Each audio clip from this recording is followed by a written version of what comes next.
Enfin, moi, comme tu le sais, j'ai un enfant métis thaïlandais aussi.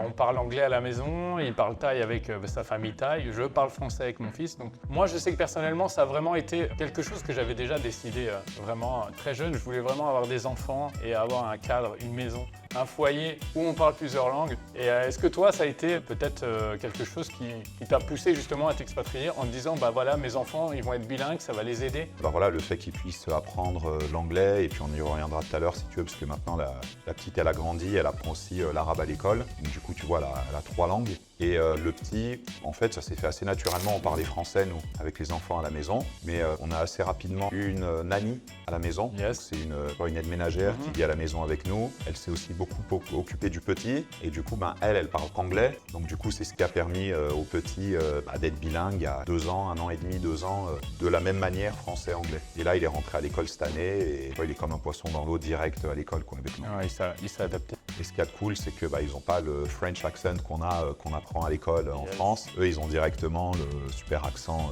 English et tout ça, donc ça fait plaisir. Ok, c'est top.